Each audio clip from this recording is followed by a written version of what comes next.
Brent Daniels, and we are back with the top 10 questions that you have asked in the comments section down below. First of all, thank you so much for subscribing. Thank you so much for hitting the alert. We get a ton of views on these, and the most important thing is you guys are actually putting the content, the value in these videos into action, which is huge because I get comments all the time on Instagram, on this page, on Facebook that you are doing deals. So that is the point of all of this. I am back again with Hanifa Brown, Hi. with Alejandra Merch. Hey. And no, they're not here just for clickbait. Nice try, guys. I see what you're doing. I see what you did last time. But we are here with some awesome questions that you guys have asked, and we really, really appreciate them because, you know, some of the questions that are asked need more than just a typed response. So that's what we're hoping to accomplish by asking these questions and getting the answers out in this video. So hope you enjoy it. We will start with Alejandra. Okay, question from Singles No Dependent. Okay. Hi, Brent. I have a burning question. How would you deal with a seller who is pre-foreclosure and listed with a realtor?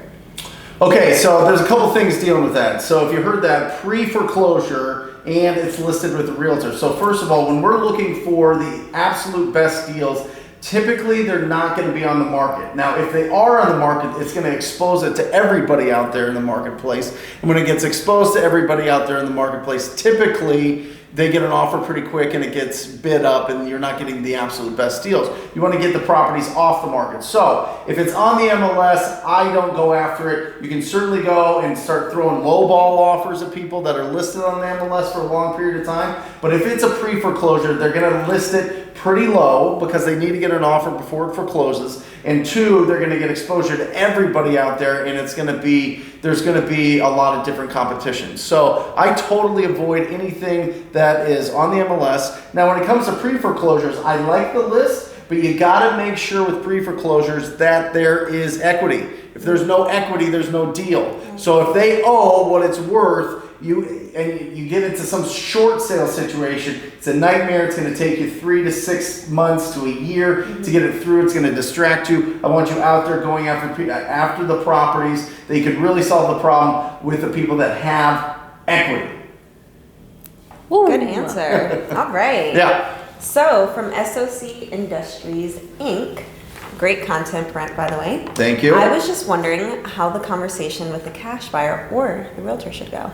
Okay, so this is interesting because I kind of read these questions before we went on it. So what I wanted to do, because Hanifa is a licensed real estate professional. Hello. I want to kind of role play it a little bit like you are the realtor and I'm the wholesaler, and I want to just have this introduction to see if you know you are looking for wholesale deals or your clients, right? Okay. So ring ring. Hello, this is Hanifa. Hi, Hanifa. My name is Brent Daniels, and I know this call's a little bit out of the blue, but I saw that you represented a cash buyer on a transaction on Turney Avenue. Is that right? Correct. How can I help? Yeah, well, actually, you know what? I find a lot of off-market deals all the time. Okay. You know, all day we spend being really proactive trying to find the best deals that aren't on the MLS. And I just wanted to know if you wanted me to reach out the next time I got one of these deals in the area and see if you had a buyer that you'd want to sell it to. Absolutely. Please send all day. We keep buyers. We love leads. We love hearing about new listings and wholesale. Send them my way. Awesome. Yeah. So, and then from there, I would get this is obviously an abbreviated version, but I would get your contact information, make sure that I knew what the best, do you want me to text you? Do you want me to email you? What's best? Like, which one are you really going to it's going to show up? Yeah. And typically it's a text message with real estate agents. Real estate agents are like text machines, right? We're constantly going crazy. So typically you want to get them into your text blast or text them individually when you do have a deal. And I think the conversation is this. How can I bring value to your business? How can I bring value to your buyers? You know what I mean? When I find a really great opportunity, can I reach out to you? That gives you permission to be able to do it, and it kind of starts building that relationship. And what we found is there's maybe a couple dozen, 3 dozen just killer agents in the Metro Phoenix area that just have a ton of buyers. They just have a ton of buyers, and they're looking for deals. So it's huge, right? Absolutely. Yeah, there you go. Okay, from John Rock. Yep. What if the property is owned by an LLC when I check the tax assessor website? This is a great question. So a lot of times it's very difficult.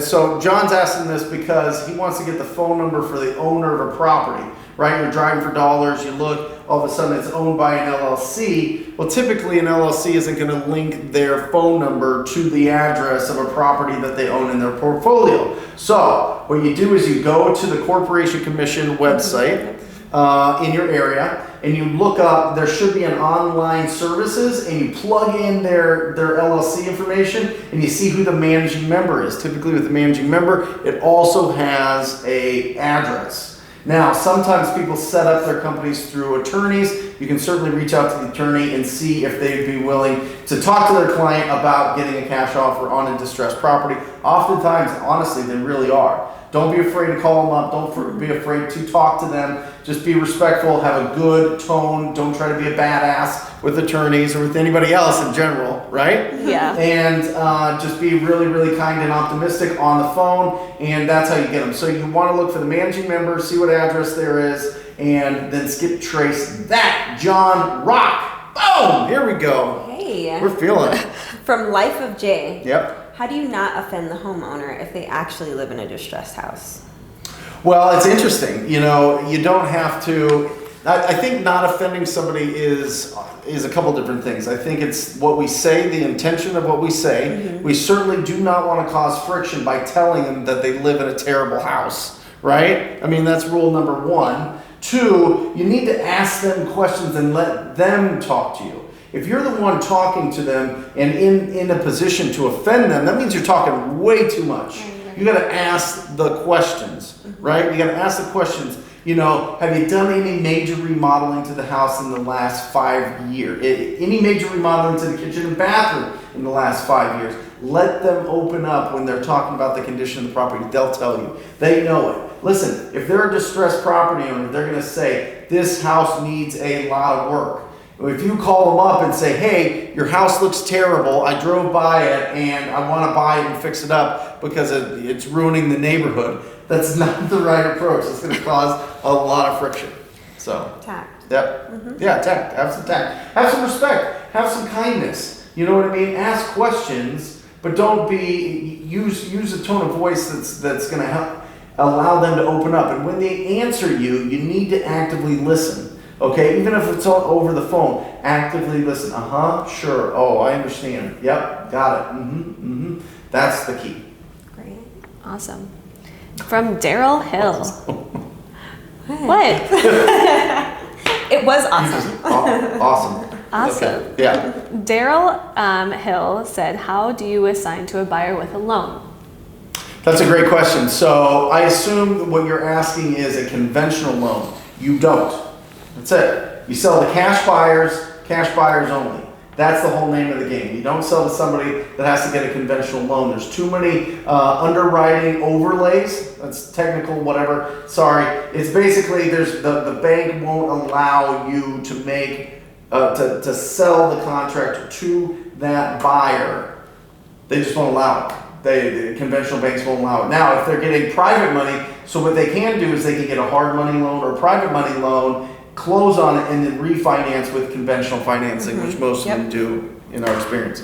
Absolutely. So if they don't have cash and they don't have a loan from a private money or a hard money lender, get rid of them. They're not a buyer. All right. From Paul Sullivan, RVMs or text blasts? RVM, so that's ringless voicemail or text blasting. This is a very, very, very popular subject. And I did a video on Lead Sherpa, which is they're completely compliant with all texting legalities, which is huge. So I prefer text blasting. Some people prefer the voicemail drops. I think both are going to get oversaturated in the next 6 months. So if you're watching this now, you got to test out both. See which ones work best for you. I would say text is way better, but some people have a lot of success with ringless voicemail. So I would test them both. I've done both. I didn't like the processes of ringless voicemail because I think you had to have a lot more manpower to be able to get calls back in, filter through, pre-qualify the leads, and make sure that they were legitimate. But with text blasting, you're gonna have a lot more people messing with you. You're gonna talk to people that it's the wrong number and they mess with you for a long time and you think you got this hot lead until you try to get on the phone with them and they don't. So make sure rule number one with text messaging is if it's a lead, get them on the phone. Don't just show up to their house. Don't just show up to the property. Make sure you get them on the phone, right? Yeah. Alejandra runs all of our text messaging leads. So what do you think? What tips would you give for text messaging? I would just honestly get them on the phone, and even if you do get them on the phone, they sometimes still mess around with you. And I've gotten stood up on appointments. Show up there. I show up there and they're not home, and they don't answer my calls or texts anymore. So, or like Julie, where some guy was sitting at his porch drinking a beer and was like, "Oh, I was just messing with you." Like, I just try to get them the 4 pillars of pre-qualified, really get that, and I mean, you may get a waste of your time. Someone may mess with you, but hey, you never know. Yeah, good. There you go. From Matthew, people are telling him that in the market that he's in, that is too competitive here, and it's basically a waste of time. What advice do you have? I think people are just trying to stop you from getting deals. I mean, it's an interesting tactic. Oh no, you don't want to do this, man. It's way too competitive here. No. You should probably go to a different market, or better yet, you should do drop shipping, or you should open up an Amazon store or sell things on eBay. That's what you should probably do. Stay out of wholesaling real estate altogether. Listen to me. There's opportunity everywhere. If you drive around in your community and there is any properties that need love, that are not all fixed up and upgraded and updated, then you have opportunity there. It is a conveyor belt of opportunity. Okay, is it competitive? Sure. But you only need a handful of deals to change everything in your financial life. So what are we talking about here? We're talking about a small sliver of properties that you need to be able to have good quality conversations with and get deals from. So I don't believe in that. I mean, sure, there's competitive markets. We live in Phoenix. Every real estate guru, every traveling seminar comes through here every single week, and we still do over $1 million in business year after year after year. So don't get discouraged by it. Stay strong. Keep that identity strong that you can win at this and go out and really make an impact in your community. All right. From Lance Morey. Yep. A question that never gets talked about. Okay. Once we have a property under contract, what's the process with getting both parties to the title company, double closing, etc.? Okay, a couple different things. I think that if you're not in real estate, if you're just getting into real estate, there's a misconception that when you close a deal, the buyer sits across from the seller and you sign the paperwork in front of them. Yeah. Has that ever happened in your career? No. No, it has never happened. It Separate never signings. happened. The title company closing attorneys set totally different schedules. I sign here in the office every single time. They send a mobile notary up here. Steven, shout out. Nice to give you a shout out there. But he comes up, I sign the stuff here, and then it closes. So there's never this face-to-face, never that same time that people interact with each other. Not that it's bad, it's just not a common practice. So don't worry about that so much. So when it comes to closing, listen to me. Let the title company and the closing attorneys do their job. They essentially work for you. They're part of your team. You don't have to pay them like a salary. They're part of your team. So they set up the closing. They make it go smooth. They explain the whole title and escrow process. Your process is to make sure that the seller gets their money and the buyer gets a great opportunity to do something awesome with a piece of property. That's it. That's what we do. So don't get caught up with this, I have to do all the work of the title company thing. Let title do their job and you do yours. Yeah. Dang. From Clifford Walker, thanks. Question, I've been driving for dollars to get my first deal. Once I close and get my first check, where should I put the money to get more leads? Also, when should I start my LLC? Interesting. First of all, talk to your accountant and talk to a CPA, talk to a real estate attorney or a corporate attorney and figure out when the right time and how to set up that LLC. There's huge advantages. I don't know all of them. I'm not an attorney or a CPA, but I know that I got it set up as soon as possible for my own business. So talk to them. You can figure that out. Second, you're making money now. You're bringing in these checks now. You're getting these.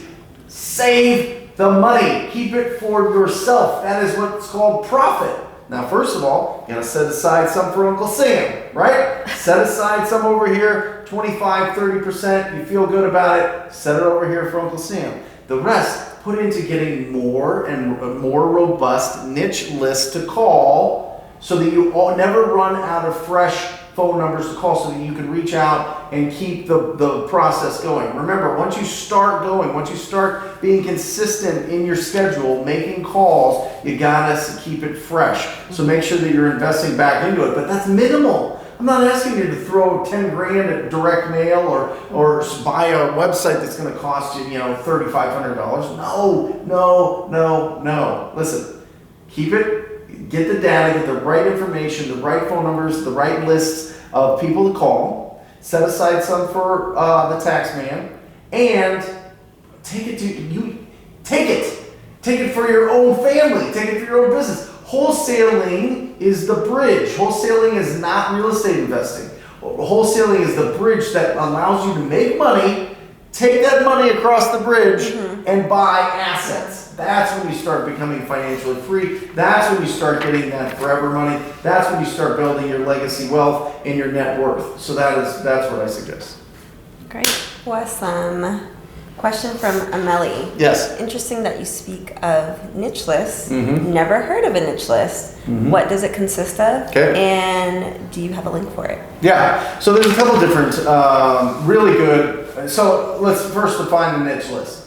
A niche list is people that are most likely to sell at a discount or to have they're the most likely opportunity that you can find a great deal, okay? These are people that have already raised their hands because of some kind of distress. Driving for dollars is a niche list. If you drive in a neighborhood and it's boarded up and there's, fires ripped through the ceiling, it's a good indicator of distress. These are niche lists, right? Probate is a niche list. That's when somebody inherits a property from somebody that has passed away. Tax default, people that can't pay their property taxes, is a niche list. People that own rental properties for a long time. Multifamily, these are all niche lists that you should be going after, especially if they're older properties. I always like to take rentals and multifamily, go for properties that were built before 1990 because they're probably older. And if these people have owned it for a long time, they're probably not doing a complete remodel on it. They're probably just keep renting it out and keeping the property. And when you keep renting out a property and not upgrading it, it eventually gets dated and or more likely just gets beat up.